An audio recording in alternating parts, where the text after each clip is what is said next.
Hey everybody, Anthony 4x4 Diesel. Just wanted to do a quick video to help everybody in preparation or prevention of a cracked piston in a diesel engine.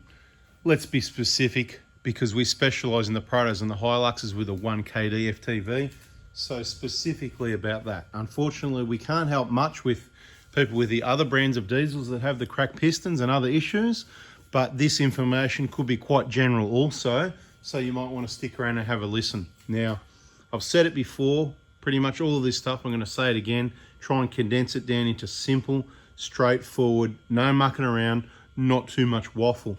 First thing, if you own a vehicle of any sort that you're going to travel more than 100 kilometers from home, you're going to do trips, whether it's day trips, weekends, camping, you're going to travel around Australia.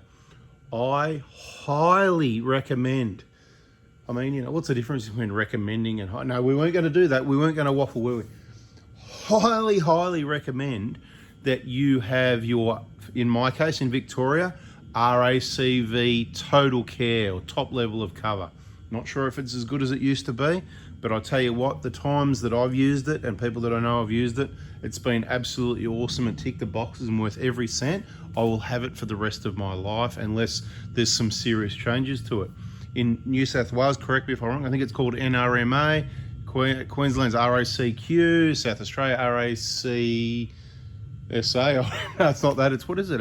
Anyway, RAC whatever, right? WA, wherever you are, whatever state you're in, they all, I don't know, they're not owned by the same mob, are they, or not? But they all work with each other, help each other out, whatever the case may be. So make sure you got that. I'm going to give you a bit of information a lot of people aren't aware of, where you can stuff yourself up with your towing and end up costing yourself money, stuff like that. So I'm going to run through a few things you're entitled to and what you might do that make you not entitled to these things. But before we get to that, we said in preparation for a cracked piston and also prevention. Now, there'll be people that disagree, and I don't really care, okay? Because this is what we do, this is what we see, this is the people we hear from every day in Australia.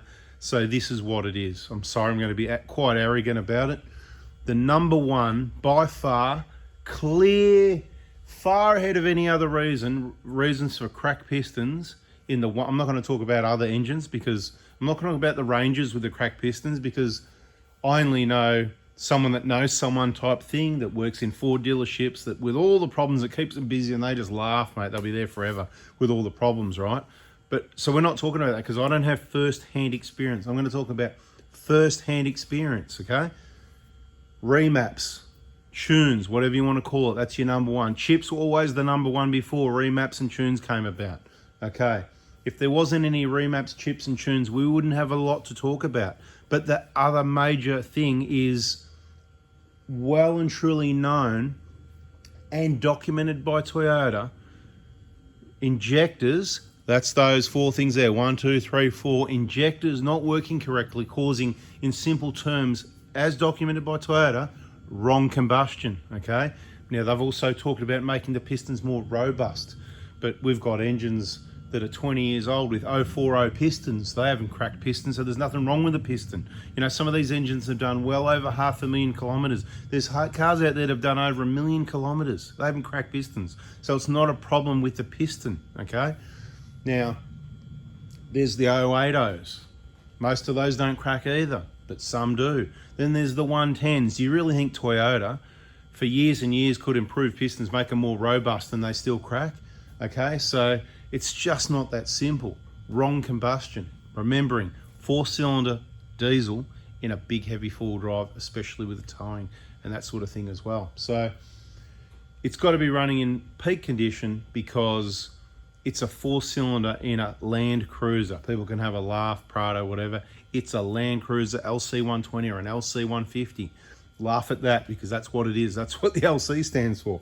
Anyway, so prevention is obviously preparation so it doesn't happen. Do your servicing, do your oil, we've talked about, do your coolant, make sure you've got airflow. What have you modified? What have you added to the front of the vehicle that you haven't got the airflow?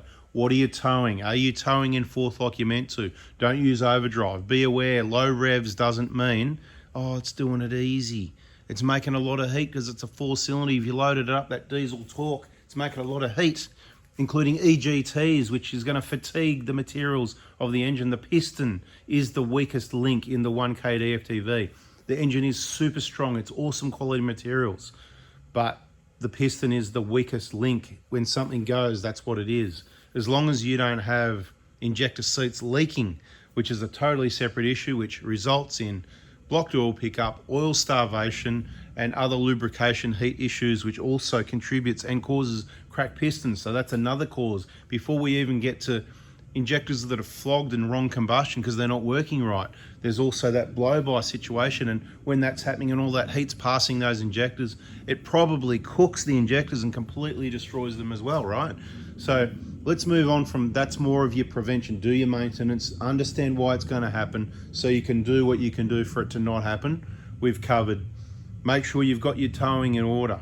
Now, I think what we should do is talk about what you're entitled to and the mistakes you might make to ruin that. And then last, I think we'll just talk about the engine replacement options, because we have got a few options, anything from cheap, anything from risky, to just do it right the first time because they're an awesome vehicle and you just want to do it right the first time so you can keep the thing. Because even if you've got to spend $15,000 to $20,000 on an old 2013, 14, 15 Prado that might be worth 30 grand, then you've invested 50, but you've got all your mods and everything, and you know the car, you've had it so long. I think it's worth doing rather than investing into a 80 or 100 or 120, 30 or $50,000 technological disaster of diesel emission control.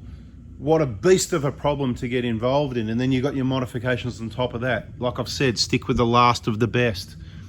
It's not perfect, but it's bloody good, and it's an awesome engine. It's really efficient. When I went from a 1KZ to a 1KD, unbelievable how good it was. It was clear that how much better it was compared to the one, not bagging the 1KZ, it's a good engine. Like the V6 is a good engine. The 1GD, it's technologically advanced. It's kind of good in some ways, but it's got unreliability issues. It's got a number of issues with, you know, let's move on from that. So with your towing, now, if you were, for example, to break down somewhere, whether it's 80 k's from home or 200 k's from home, and you get the car towed somewhere like home, probably home would be the mistake. Oh, you know, it's getting late, you know, and I just can't be bothered. I just want to get home. And we're only 100 k's, you know, 80 or 120, whatever it is. It doesn't matter about the distance, 300 k's, whatever. And you get the car towed home.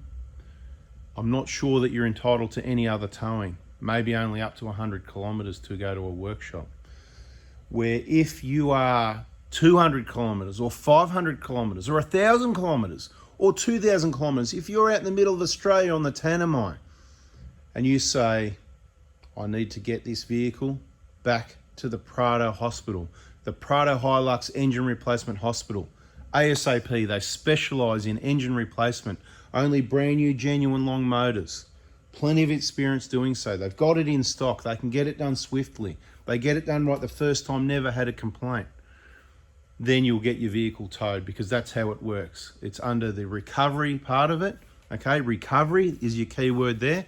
And the other keywords to use are specialist. I need to get it towed to a specialist. Recently, we had someone that sort of made the mistake of getting, the car wasn't that far from home, I understand. I'm not sure if it was more or less 100 k's or not. Similar situation to this, and it's happened before. Sometimes there's a budget. From a last couple of clients last year, I think they mentioned NRMA, it's like a $3,000 budget now. I don't know if that's a new thing, but you can get your vehicle towed for under $3,000 from New South Wales or south end of Queensland or whatever, or the middle of the outback, to the engine replacement hospital, which is near Bendigo, within that budget. Obviously, they'll need to do some shopping around and do some deals with their suppliers, but you can certainly do it. Even if it costs you a little bit, even if it did happen to cost you $1,000 or $2,000, no worries. But the last thing you want is to get the car towed from Alice Springs to Phillip Island, because that's where you live, and then need to take it back to Bendigo because they're going to charge you $1,000 or something, more or less, whatever, right? It's going to be expensive. It's just a waste of money. That's why I'm making this video, because I don't want you to waste your money. I want you to hopefully get it right the first time. So don't be too concerned about the $100 limit thing, because the way it works is, 100k is not $100. The 100k limit, you know, and if you're wondering what that was in the background, that was a battery charger, 20 amps running on one of our batteries to top it up while it's connected to the car. Lots of different charges, lots of different batteries. I'm just going to mix that into this video because some people would be thinking, I wonder what that noise is. Anyway, the 100K limit's not really a limit. It's kind of, I don't know how to explain it. It's kind of like a bit of a metro limit. Like they don't want you saying, I want to take my car from one side of town to the other. You're broken down in Torquay and you live in Geelong, but I want to take it to my mechanic in Dandenong. They don't want you doing that. It's going to cost them money. There's a mechanic local that can probably fix the problem, is what they're thinking. So what you need to do is have that diagnosis by watching our videos. The cracked piston, cap off, chuff, chuff, chuff, chuff. You've seen it. How many times have we done it? If you haven't, just keep watching the videos. Get to know. It's going to be the same on other diesel engines as well if it does that, okay? You need to be able to demonstrate to either the person on the phone, or if they insist on sending a technician, that's fine. They might even ring before they come out, and you can say, look, I know these cars. I follow this guy on YouTube. He looks after the car for me, or I follow whatever, and I've taken the cap off and it's going chuff, chuff. It's a cracked piston, and the technician will go, yep, you know, they know, they've been around. They've heard of a cracked piston or 2 or 5 or 10 over the years because that's what they get called to. So they've heard of plenty, if you like, and they'll go, yep, gotcha. I'm not even going to come out. I'll send the tow truck. And because it's not just a broken belt like back in the 80s on the old Tirana and just replace the V-belt that only goes over the water pump and the alternator at the local servo where there were mechanics waiting to help you out with little jobs. Things have changed, haven't they, right? Anyway, that's a whole nother video. Let's not go there. But it'll be coming, so subscribe and turn the bell on. So my point is, it's not a quick fix. If they can't fix the vehicle within 3 days, then it gets towed to the next depot or the next repair or the next place, which means more towing. You're entitled to accommodation. You're entitled to Ubers. I'll get to that in a minute. You're entitled to some other things, right? Talking specifically about RACV, but the others are all very similar as well. So you can check your own coverage, but when you're asking, don't be fooled by the, oh, you've got a 100K limit. What you need to understand is, Mitch just said, anyway, don't accept that it's a 100K limit because you've got the recovery package, right? So remote area assistance is some other words, okay? So it's quite a package that includes a lot of things. So generally, you'll be entitled to Ubers, taxis, hire cars, some accommodation. That doesn't mean you get to stay out and get free accommodation for 2 weeks. There's limits on these things.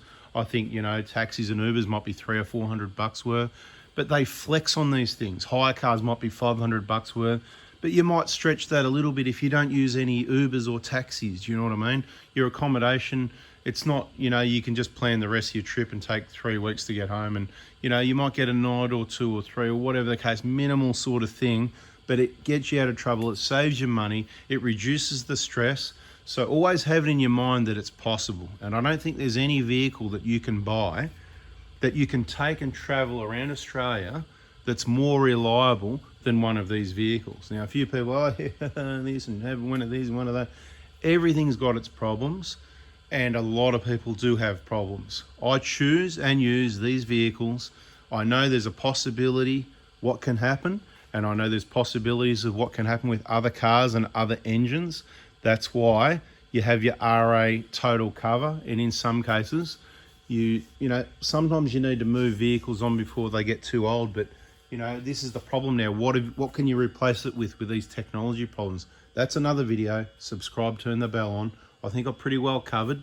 You need to have your cover. You need to have your maintenance. You need to understand why. You need to not mess up your towing. You got to go direct. You need to say, I don't want to go depot, depot, depot. No, you don't want to go home. Well, maybe you do want to go home. Some people tow at home and they go, because I need to think about and work out what I'm going to do. Now's the time to think about what you're going to do if it happens to you. What would you do?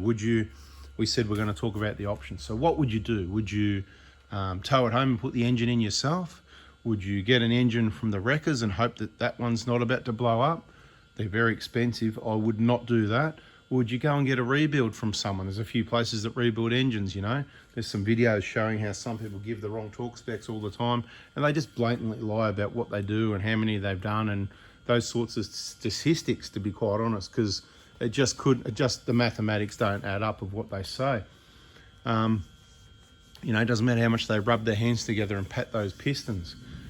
Those rebuilt engines, some of them are cracked under 100,000 kilometres. Don't need to go into too much detail. Rebuilds, you're relying on someone to have done the job right.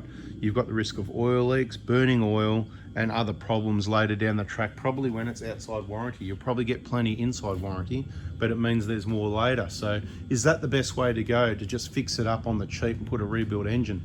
Not really, because for not much more really, by the time you get your rebuilt engine, your new injectors, and buy your fuel pipes and stuff like that, for a few $1,000s more, you get a brand new long motor that's built in Japan.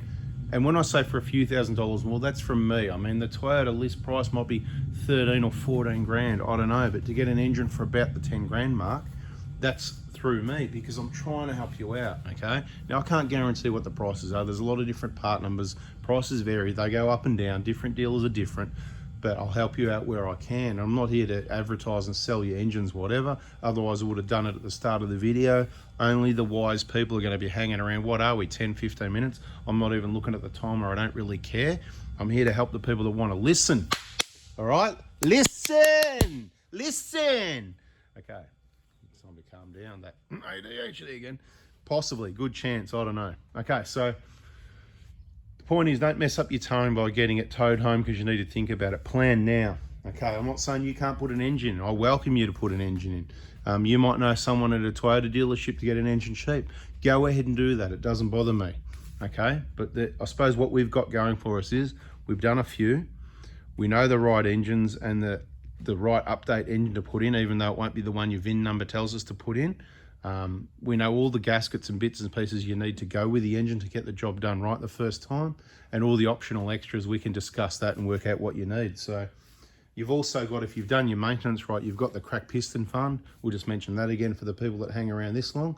You know, there's no guarantee. It's not an insurance company. It's just a separate account. We've got some money there. We own a few engines. They're sitting there waiting in stock for those people in that fund, and they just seem to be collecting dust most of the time. And every now and then we sell them to the other people that listen to the videos that didn't do the maintenance, that didn't know, but they knew something about an engine, or they did some searching after it happened to them, and luckily they found the right information before they made a mistake and made the wrong move, and they got the vehicle to us and got the job done right the first time. So best value for money is that long motor.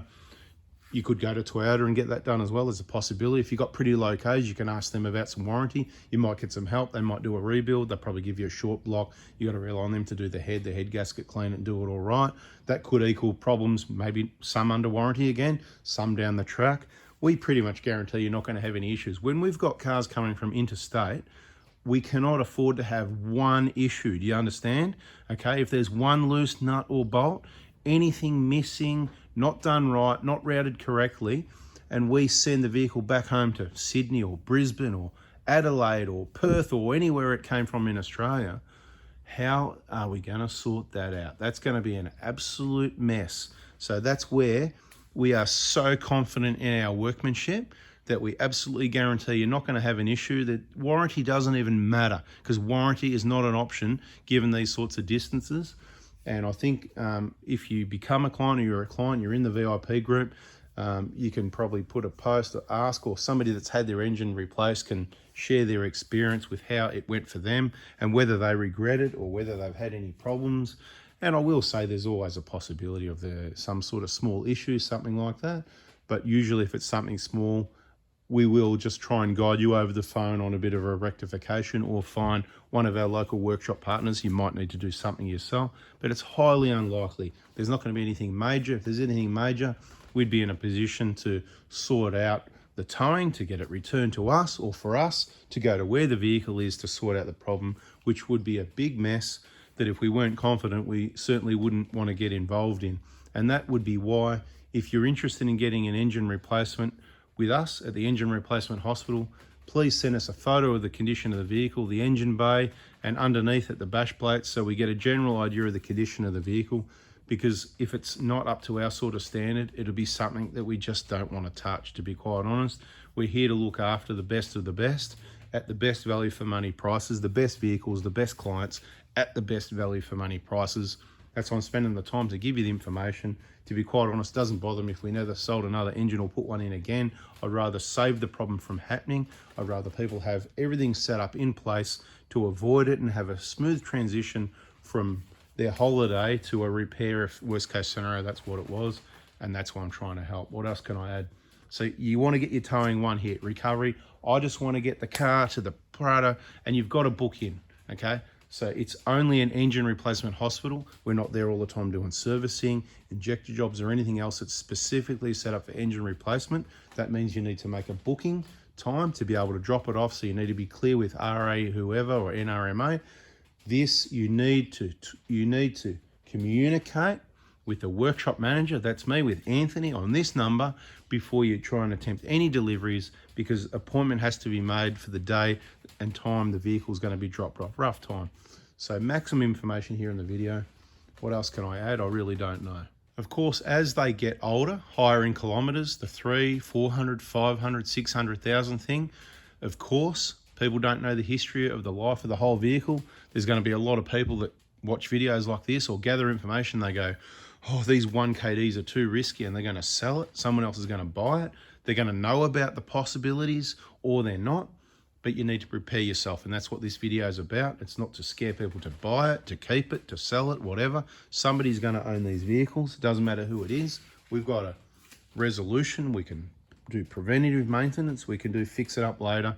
But this information is what it's all about, to help whoever owns the vehicle be prepared in case worst case scenario, which is highly unlikely to happen anyway, but it's going to be more likely. As I said, you don't know the history of the vehicle all the time, were the injectors replaced, who pulled the pipes off and let all the contamination in, did it have a chip, did it have a tune, did it have a catch can? I'm not really saying a catch can is going to cause any issues, but it can cause some issues. It's not going to cause a cracked piston, but let me give an example where it could be a contributor. Let's say you've got a plate with a 7mm hole and you've got a catch can. Then you reduced both by a certain amount, that instead of having plenty of oil going through, which we know isn't that much, that's why when you pull the dipstick out, there's still plenty of oil in the engine at 10,000 kilometers. So it's not that much oil, but it seems to be enough oil that will sort of wash it clear through the intake here, you know what I mean? Washing it clear with a minimum amount of EGR. Now I'm going to add one little thing at the end of this video as well. Another way that you could destroy any engine, including these ones over here, it's a common problem, 1GD. People don't know about a lot of these things, okay? We don't see many, won't hear about many, a bit like the Ford guy, but because they're at the dealership, we don't do them. We stay, you know, just not interested. Sorry about that. Awesome, I know you love it. It's quiet and it's beautiful and you love it and it's better than the 1KD, but at the end of the day, it's better, but it's not better, sorry. Anyway, these on the 1KD, personally, I've never had one cracked internally and coolant leaking, but there was one person that we did an engine for last year in the VIP group who had a cracked EGR cooler internally, some sort of leak. It lost all the coolant through the combustion of the engine. It went to 125 degrees. That's how good these engines are. It went to 125 degrees. Anyway, however he got it home, put a new cooler on, put the coolant in there, car was running fine. He drove from Sydney to Adelaide and only part of the way back, Balranald, not far from that engine replacement hospital. He got lucky right there where it cracked a piston. This was weeks after he cooked the engine, which would have been a contributor. Like I said, there's always a damn reason. But what I'm trying to get at here is, I don't really hear of these issues. I haven't seen it in the workshop, haven't had a car come in. People get worried about their coolant levels and is it using and whatever. We've got videos on that. That's why really subscribe, turn the bell on. You don't want to miss out. And I could be talking about it 20 or 30 minutes into a video, like this one's getting a bit long. Now we're talking about it. Could have happened previously. You don't want to miss a thing, to be quite honest. But we don't hear about that. But we've already heard about more in 1GDs, and in 1GDs it's a common problem. I don't know if it is or not. I'm not in the dealership. I'm not in the workshops with the 1GD. We're the 1KD specialists, okay? But when you don't work on something and you hear about a lot of them, that means if you did work on them, you'd hear about a whole lot more. So just be aware of that. Now, all I'm going to add is, and we're not doing any modifications on 1GDs, except maybe a test one, but on the 1KDs, one of our team members is now in charge of taking care of making sure you don't blow up your engine from a cracked E-jar cooler. Now, how does all this work? Well, so you've got coolant in your E-jar cooler there, and you've got exhaust gases coming through the port in the head into the cooler and going up into the E-jar valve. If there's an internal leak in that heat exchanger, that means coolant can get into the intake system via the E-jar tract, right? So that means there could be coolant, and you can't compress water. It's a real problem, okay? It's probably going to leak slowly if it happens. You're probably going to lose your coolant, and you might cook your engine. So this is not going to stop that happening. So you need to monitor your temperature. If you're driving, you need to do your daily checks. If you're on a big trip and you're traveling Australia, 1,000 k's a day, 800, 600, this is what you do at the end of every day. See these bonnets? See popped? Anthony's Prado number 1, Anthony's Prado number 2, Anthony's Prado number... All the bonnets are up, right? I'm not saying I pop. It just happens to bear that way. Maybe we're doing a video and I'll park them there on purpose. But the point is the bonnets are open a lot, and this one needs new bonnet struts. That'll be something that's getting soon. What am I trying to say? Bonnet up to do your checks. Check your coolant level, right? Check your oil. Not so much because it doesn't use oil. Check your coolant because you never know when something's going to let you down. Some sort of leak at the water pump, then you'll see that telltale sign on the timing belt. But the important one, the E-jar cooler. For people that have got the patience, what I'm trying to say is, if you were to shut the E-jar valve, that means remapping the ECU so that the E-jar position, the commander position is 0% all the time. That means that valve over there stays in that closed position, so no exhaust gases through the E-jar cooler can go through that valve. Do you understand? Does that make sense? It can't go up into the intake, okay? So that means it does solve your whole problem, actually. I'm thinking while I'm saying it. I'm actually thinking while I'm saying it. So if it burns it slowly, it stops it, okay? Would it go backwards through the other way, back to the turbo? So there's other ways it could go, but it can't get into the combustion of your engine, okay? Where if that E-jar valve opens, it can happen slowly, or if it gets bad all of a sudden, it could dump a whole lot in there, and that's going to be hydro lock. You can't compress fluids, you can only compress air, blah, blah, blah. But if that valve was always closed and forever, you would no longer need to worry about that E-jar transfer heat exchanger there, right? That E-jar cooler. As the vehicles get older, that's what we're talking about. As they get older, there's more risks. So we need to get rid of those risks or reduce those risks. This is what I'm talking about, like replacing injectors to reduce the risk of having a cracked piston. Keep it running in peak condition. Clean intakes. MAP filters that are clear because they're not clogged up with E-jar stuff. Do you know what I mean? So if you were to turn that off to 0, okay, we've got someone that might be able to help if you need to do a little modification. So for that one, it's at this stage, it's in the test process.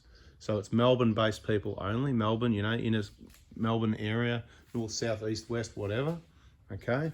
So what you need to do if you want to do that, the usual Monday thing at about 9 a.m. for this one, say, hey, I understand that you might be able to help or have someone that can help with reducing the risk of my E-jar cooler internal leak becoming a problem for my engine. And that would also obviously guarantee your intake, instead of being 99% clear, which is what it is with the plate with the swimming hole, nothing wrong with that, that can stay there. But if you were to put it to 0, obviously it'd be 100% clean, and you'd be running on 100% cold, filtered air that goes from the clean air filter through the intercooler without any of that dirty exhaust stuff being added in whatsoever, all right? So a couple of things to think about, and no risk of any coolant getting in there.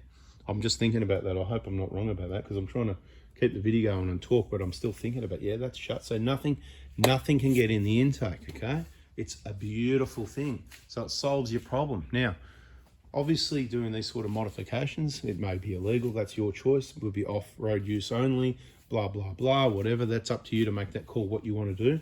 We just do the job that you pay us to do. And but we will just let you know now, and any other time we talk about it. We're not sure of the legalities. We're not the lawyers on it, whatever. bada bing, you've all got the 7mm anyway. That's a modification that's not completely stopping, but going to 0 would be stopping it from working, which overall is probably a good thing. But then, you know, you want to make sure it's running nice and clean, so you're not blowing smoke and that, because, you know, that's a whole, you need to sell it and buy a vehicle with a DPF. We're going to go totally off topic now. I have waffled for ages. My AC/DC, ADHD, whatever it is fully worn out, and I think I've given heaps of information, including a bit of waffle towards the end, but wasn't that valuable waffle. Most people, as far as I know, charge at least about $5.50 to do that, more or less, I don't know.